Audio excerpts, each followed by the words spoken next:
line. Okay, we're going to talk about electron configurations first. Okay.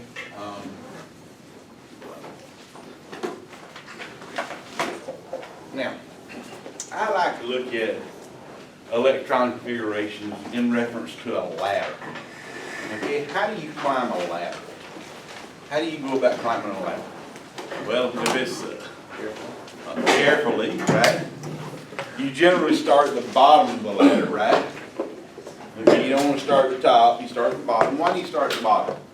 So you can work your way up. So you can work your way up, and if you fall, you're closer to the ground, right? Okay, we put electrons around the nucleus of an atom based on energy, and we want them to have the lowest energy possible. Because if we start having extra energy, they start flying off. And we don't want the electrons to fly off, we want them to stay around the atom. Now, if you took a biology course, you looked at the structure of the atom in terms of the Bohr atom. You got the nucleus here, then you've got a ring, and you've got a ring, and you've got a ring. And electrons within their explanation in biology is that there's so many electrons on this ring, so many electrons on this ring, so many electrons on this ring. That's a simplified version of what actually happens. In reality, these rings indicate the maximum distance those electrons can have from the nucleus in those energy levels, okay? So we in chemistry are going to look at the energy levels in terms of what we call atomic orbitals. We have an s orbital, and it's spherical shape, kind of like a basketball. It has one subshape, and therefore it can hold 2 electrons. One electron is going to be spinning clockwise, and one electron is going to be spinning counterclockwise. We have a p orbital. Now, p orbital has 3 different shapes. The px, which is along the x-axis, the py, which is along the y-axis, and the pz, which is along the z-axis. Now, your book and a lot of other things describe these orbitals as dumbbell shaped. Okay? When I think of a dumbbell, I think of a rod with a weight on each end. Okay? To me, these look more like the infinity sign. Okay? Here where the nucleus is located, they have 0 amplitude, and we know that it's probably 0 probability that we're going to find an electron in the nucleus. We're going to find it anywhere but the nucleus. So our p orbital has 3 subshapes, so it can hold a maximum of 6 electrons. We have a d orbital.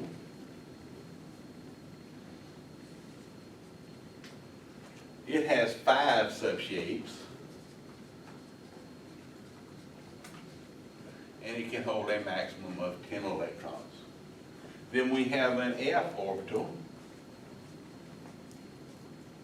It has 7 subshapes, and it can hold a maximum of 14 electrons.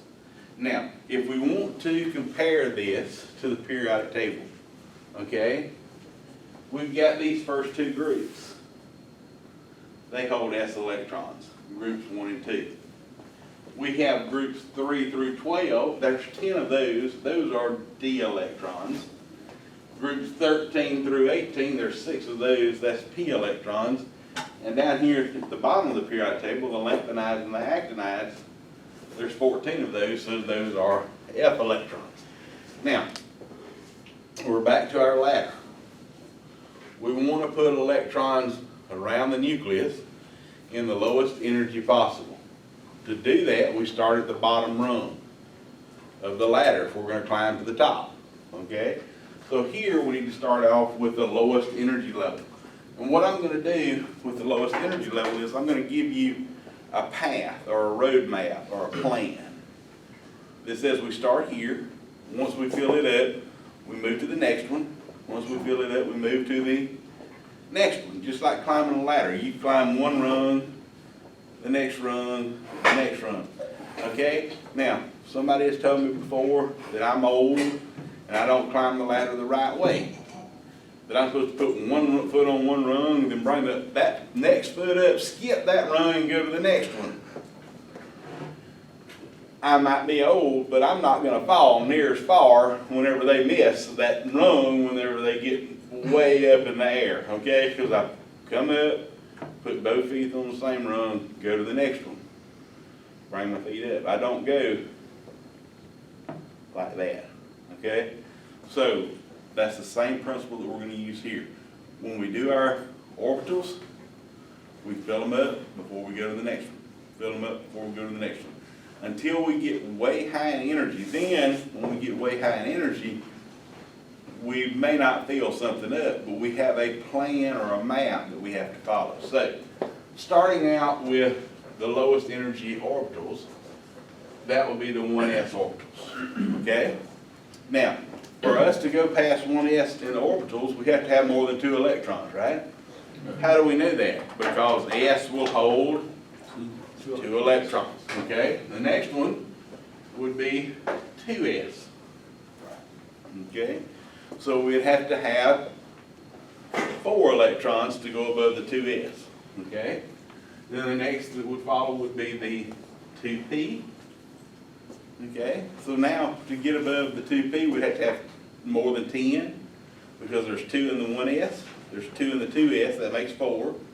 The 2p can hold 6, so if we had 11 electrons, we'd have to go to the next rung on the ladder, okay? If we had 9, we would stop somewhere right there, okay? So the next one would be 3s, and then 3p. Now if you notice on the periodic table, and on our plan here, it seems that we've got a pattern developed. Do you notice that? We've got S, SP, SP. Logically, the next thing that will come along would be 3D. So we S, SP, SPD, right? But remember, we're climbing a ladder, and we don't want to skip a rung. We want to hit every rung along the way, okay? So 3D logically would come next, but it is higher in energy than the 4s orbital, or 4s electrons. Then we would have the 3d electrons. Now, I know the camera's not following me, but look at the periodic table, okay? S can hold how many electrons? 1s, 2. I've got hydrogen, I've got helium. That's 2 electrons. So when I get over there, S is full. In period 2, I've got lithium, beryllium, boron, carbon, nitrogen, oxygen, fluorine, and neon, okay? That's how many electrons, or how many atoms? 8, right? The 2s, S1, S2, then the 2p's, okay? Now drop down here to row 3. These would be 3 s's here, and these would be 3 p's over here. Aluminum, silicon, phosphorus, sulfur, chlorine, argon. What's missing from principal energy level 3, from period 3? 10 electrons, right, or 10 atoms. Agree? I mean, if I go 2, 8, the next should be 10 plus 8, 18. Okay? Well, those that were here, that should have been here, are actually here in period 4. So my 4s's, then I can fill my 3Ds. Remember, I'm climbing a ladder. I'm going based on energy level. So 4s is lower in energy than 3D. Then I have 4p. Okay? And then I go 5s, 4d, 5p on my energy levels, and I'm getting all these funny stares and funny looks and what in the world Stringfellow doing. I'm giving you a map. I'm giving you a plan. If you count your electrons out, this is where they're going to go, and it's going to be right every time. And you don't have to think. Okay? And I don't like to think. I don't know about y'all, but I mean, I know I don't like to think at 8 o'clock in the morning, you know? So next I go to 6S. And then my plan would say 5D. Let's look at the periodic table. Okay? These are D electrons. What number is this element right here? What's this number here? So how did I get, what happened to 58 to 71? They're down at the bottom. Why are they down at the bottom? They're just there? No, they're there because on an 8.5 by 11 sheet of paper, which you go to the bookstore and buy you a periodic table, if they were to put 58 through 71 right here and put it on an 8.5 by 11 sheet of paper, it'd be too small to read. So they just pull them off and stick them at the bottom with the understanding that all 14 of these go right here and all 14 of these go right here, so it spreads it out. What do you notice? This is considered the D1 column on the periodic table. This is the D2 column on the periodic table. What happens between D1 and D2 right here? I have to do what? Step over to another ladder, right? Fill this up, then I come back. So I put one electron here, fill all this up, then I come back here, okay? On my path, I'm going to put it this way. The first 5D electron, I'm going to call electron number 1, okay? Then I'm going to go 4F, and then 5D electrons number 2 through 10. So I put the first one in, I have to fill the F up, then I come back and fill the rest of these up, okay? And we're going to do some of these. We're going to practice some of these. So just, you know, those bewildered looks are okay. We're going to get it, okay? 6S, 5D, 4F, 6P. And then we do the same thing with 7S. 7S, 6D number 1, 5F, 6D number 2 through 10, and 7P. Okay? Now, that's the pathway, that's the plan, that's the roadmap. Bless you. Now let me give you a few more things, a few more tidbits of information. Each time we end on a P,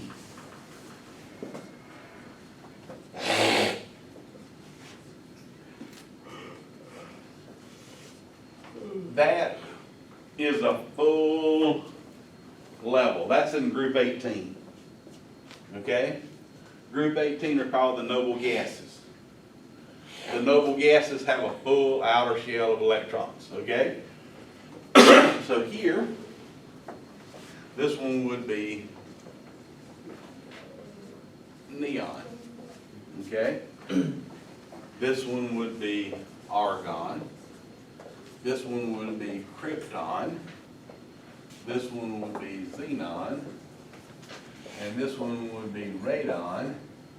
And that one's name is undecided yet. It's got one of those 3-letter names, 3-letter sets of symbols based on the number of 118.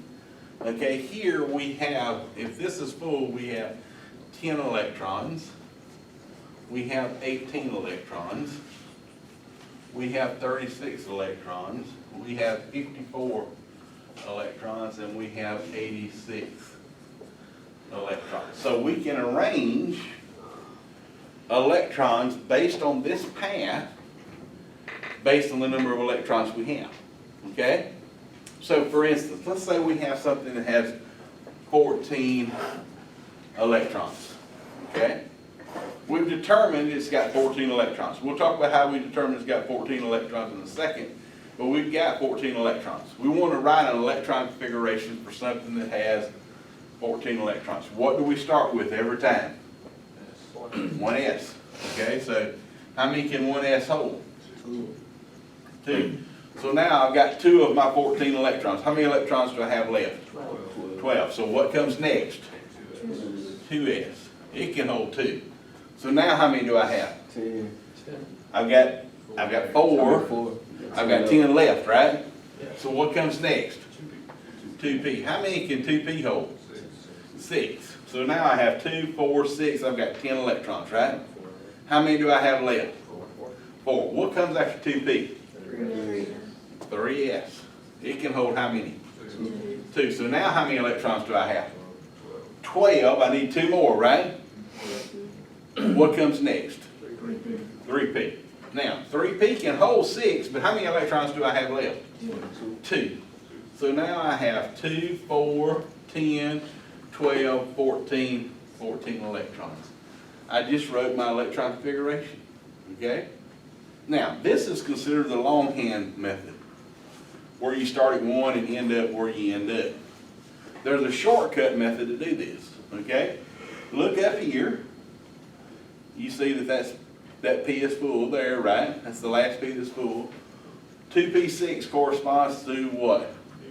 Neon. So I could write it as neon 3s2, 3p2. So both of those are electron configurations. If you go to the bookstore and buy that periodic table that's in the bookstore, okay? And I don't care if you use it on test, but I will tell you there's like 3 or 4 that are wrong on there. Those are the 3 or 4 I'm going to ask you on test, okay? They're going to have the shorthand way of writing the electron configuration, okay? Either way is correct. I don't care which way you write it. Either way you want to write it is correct, okay? So, you're wondering, I know, you're wondering, how is Stringfellow going to ask you this on test, right? You know, because you want to make 100 on this test, right? You want to pass this test, okay? Then we can work about 100, okay? So, what I'm going to do is I'm going to give you something called the nuclide symbol, okay? The nuclide symbol is something like this, X. The charge goes here, if it's got a charge. The atomic number goes here, and something called the mass number goes here, okay? The mass number is equal to the number of protons plus the number of neutrons. The atomic number is the number of protons. And the charge is equal to the difference in protons and electrons. Okay? So, let's pick one. Okay? I'm going to pick this one.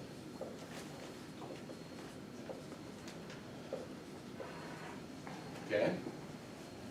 So, what I'm going to ask you on test is how many protons, neutrons, and electrons do I have, and what is the electron configuration? Okay? So how many protons, neutrons, and electrons, and what is the electron configuration? Okay. How many protons do I have? 26. Why is it 26? Because it's the atomic number. So my number of protons is 26. How many neutrons do I have? 32. It would be 58 minus 26, right?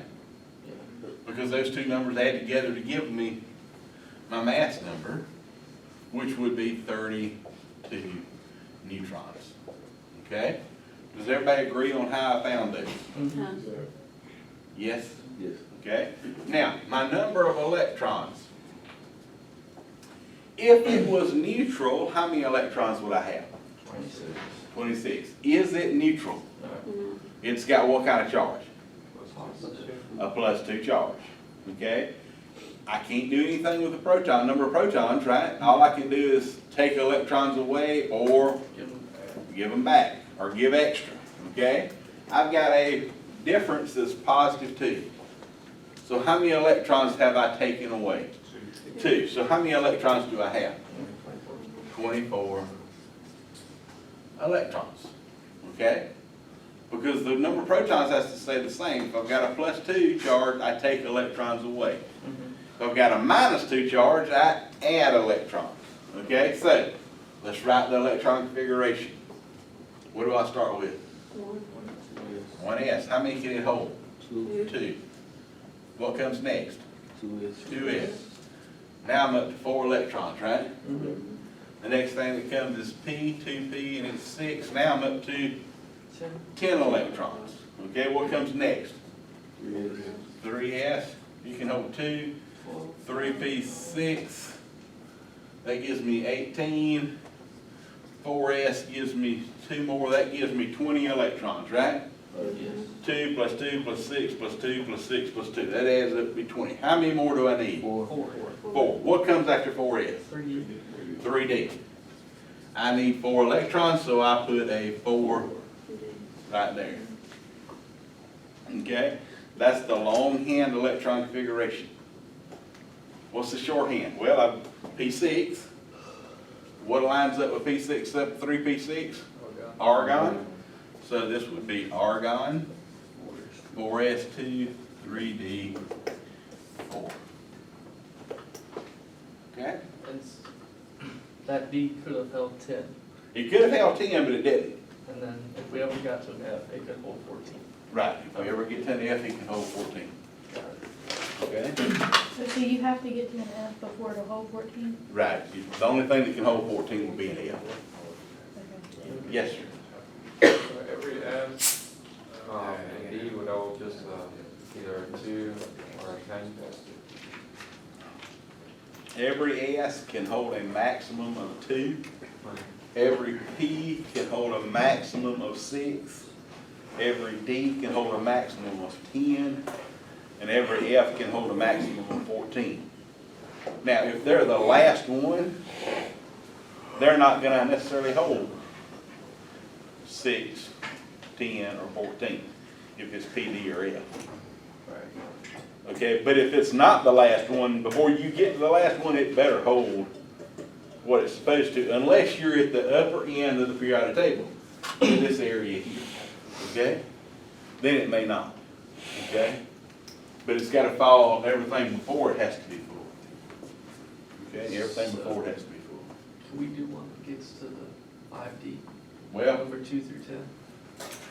I'm actually gonna go, I've got 2 more I wanna do. So one of those should do that. Okay? So I'm gonna do uranium.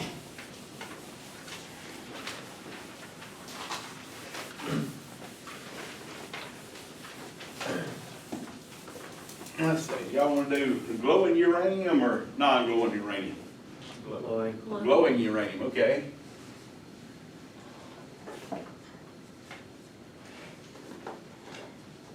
Nah, we'll just make it neutral.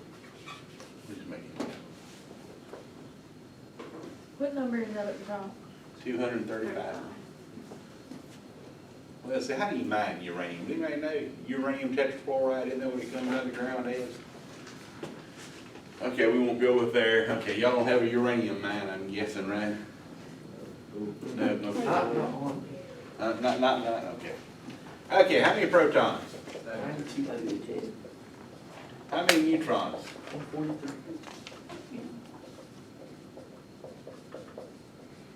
How many electrons? 92. Okay, so where do we start? Every time? 1s can hold 2. 2s can hold 2. 2p can hold 6. 3s 2. 3p 6. 4s 2. 3p 10. 4p 6. Now when we're at 4p 6, we now have 36 electrons, right? We've got a long way to go. We still got to go to 92. What comes next? 5s. It's full. 4d.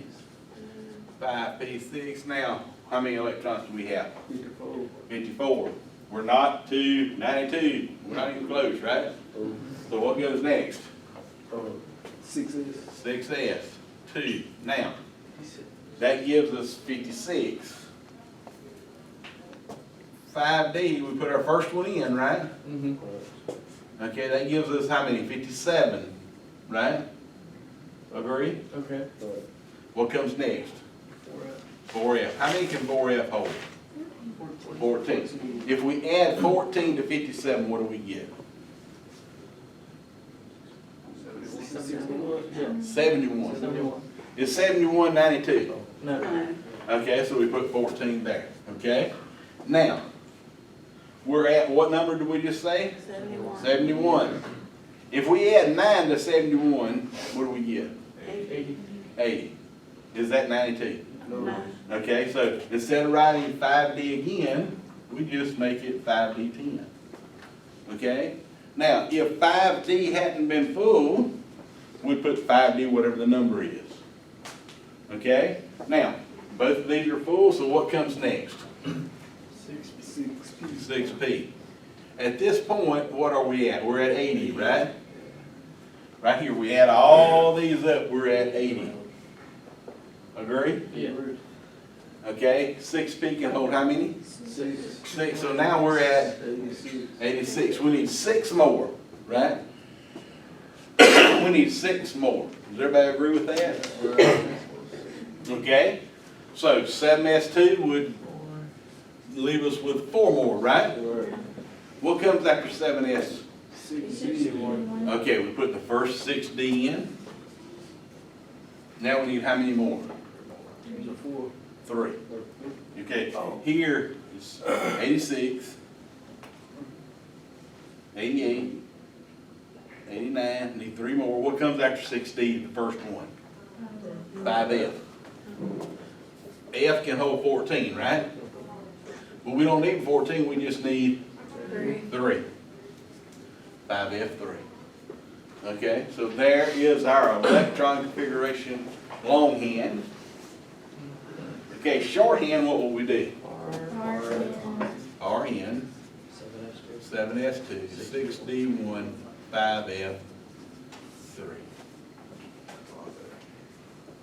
How about that?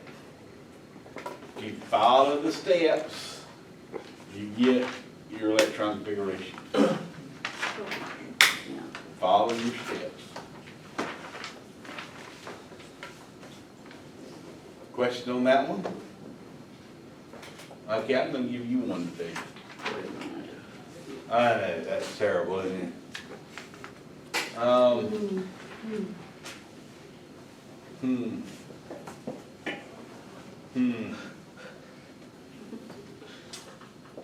Tungsten. What's tungsten used for? Do you know? Pencil. Huh? Pencil. No. Isn't that like rings?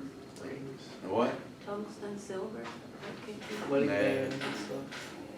Okay, it could be, possibly, it's used as a filament in light bulbs.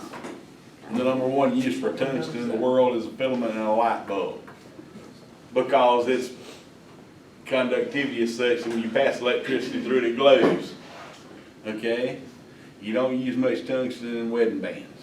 Okay, it just coats it. Most of it's used as a filament in something like a light bulb. So, let's say you have tungsten. Okay.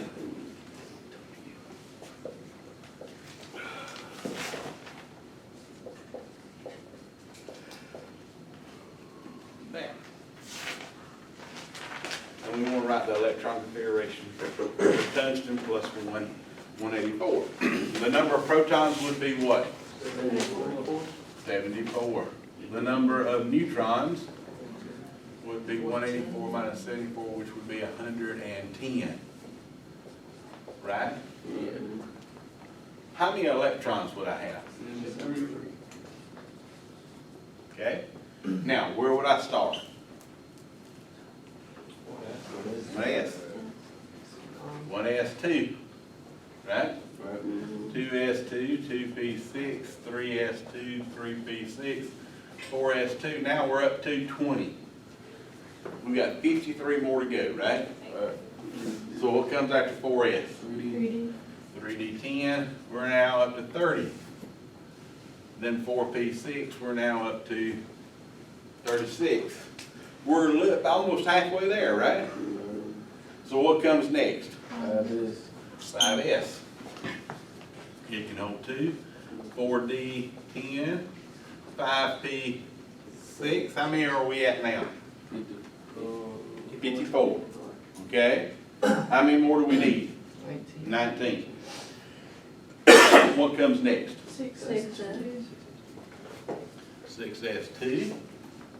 Then what? 5D1. 5D. We put the first one in there. So right now we're at 54, 56, 57. Yeah, We've got to go to 73. yeah.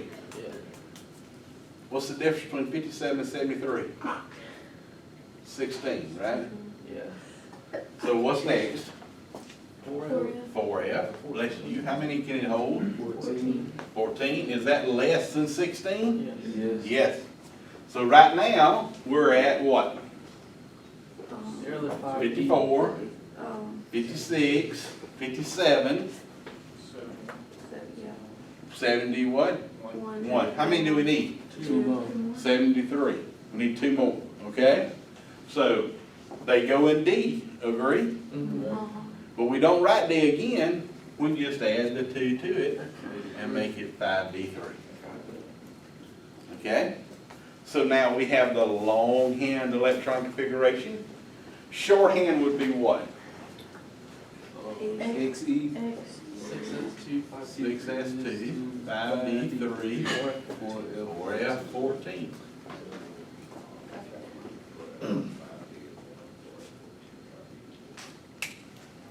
How about that? Does that make sense? So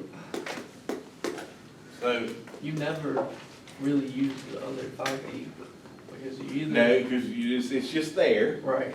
to tell you, once you put this one in, you get this one, you go back and start putting them in there. All right. Okay, that's all you have, that's all that's there for. Okay? Any other questions? Yes, sir. So as soon as we do fill up the D's, it'll be 5D10, and we just keep moving on. Keep moving on, keep moving on. Can't move to the next one until it's full, except for that D. You put this first D one in, fill it up, then you come back and fill it up and keep on going. Okay? Any other questions? Which is why you had someone that wouldn't use more. Right, some be a little odd. Now, I will tell you, on that periodic table that you get from the bookstore,